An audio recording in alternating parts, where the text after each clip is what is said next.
Hello, today I want to make a video about math, and I'm going to use a very easy example. I'm not going to show anything, so I'm going to be just basically talking about math. So if you want to follow along, you can get a pen and a paper and write it down, but I'm going to just be talking about some math principles. So I'm talking about multiplying a very easy number, but people tend to make things hard. We see examples in other videos or even in school. They talk about, for example, you see something like you have 5 plus x equals 9. And they make you go through this whole explanation about, how to get that through with algebra. Well, we're not going to use that. We're going to just talk about simplifying math and using it in a natural state. Now, natural state of math is that when you see something, you simply go by what it entails. You don't have to go any further. You don't have to do anything more than just think about what you want to do with it and then work the features of the number, okay? Now, every number has a feature, and that's the important thing. It does something to the number that you're working with. For example, when you are multiplying a number times 9, 9 affects the number in a different way than it would if it was by 5, okay? So we're going to use 12 today. So the number we're going to do is going to be 12 times 36. Now, if you look at that, the way you were taught in school, you were taught to go from the right side, and so you would go 2 times 6 is 12, and then you would look back over and start working the numbers around, okay? Well, that's good, but it's not a natural state. It's like, for example, when you spell a word, you don't spell it from the right, you spell it from the left. So if I was going to spell my name, John, I wouldn't start with the N and then the H and the O and the J. I go John. So that's natural. Okay. So let's look at this. 12 times 36.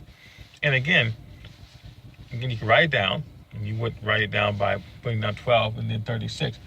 But what you want to do is you want to let me pause this for a second.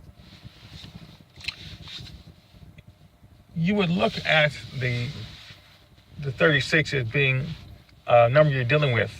And the idea is you're dealing with it in a 12 fashion. What does that mean? It means you're utilizing the features of 12 to deal with this number, okay?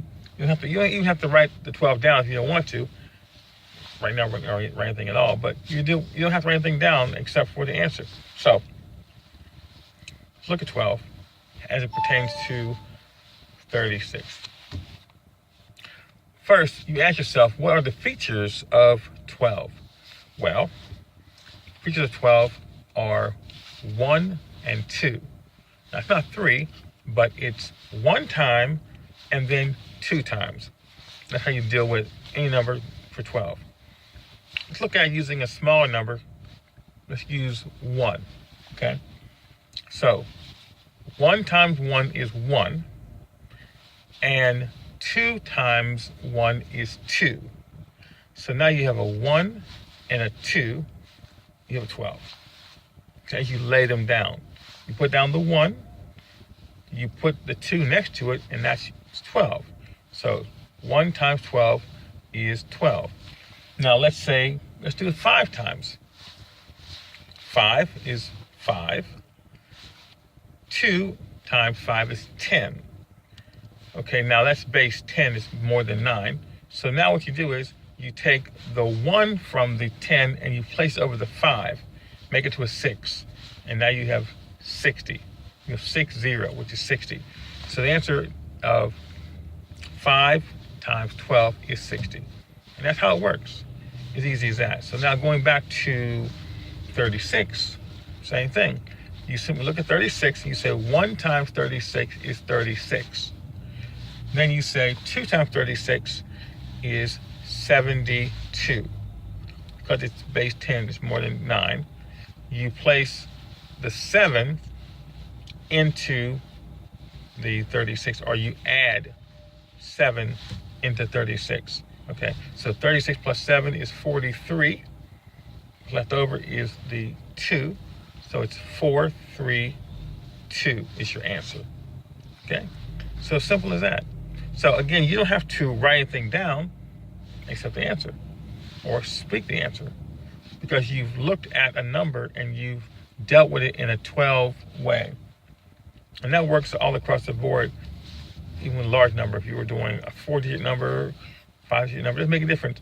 All you have to do is know that it's one time and then it's twice, and you simply know where to add the number, okay, into the equation, where to place it into the space.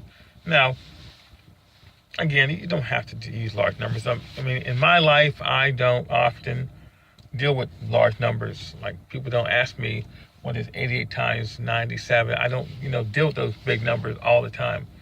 But I know that I can do those numbers. It's not that hard. 88 times 97. It's not the purpose of my video to do that one. We're going to just deal with the 12. And so, but what you do is see how that works. And really, the way to get that is to explore it in your mind. You can do it as you're driving a car, as you're walking down the street, as you're sitting.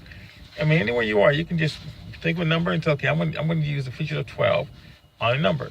So now it's 17. Okay, so you say, okay, it's 17 plus 34. So 3 is going to be 204, and that's basically, what the answer is. Okay, so it's not that hard to do. You can simply utilize the features of 12 until you feel comfortable with it. And so now next time someone asks you, or you need to solve the problem of 36 times 12, well, you know that it's all going to be 432. Okay, 432. Never going to change. And if you don't have it memorized, you can at least break it down in your mental state to be able to see the answer. Okay, so that's the features of 12. Work with that.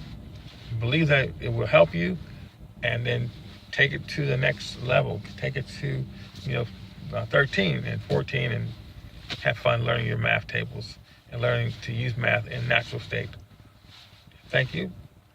Please subscribe, comment, and share. As always, have a great day.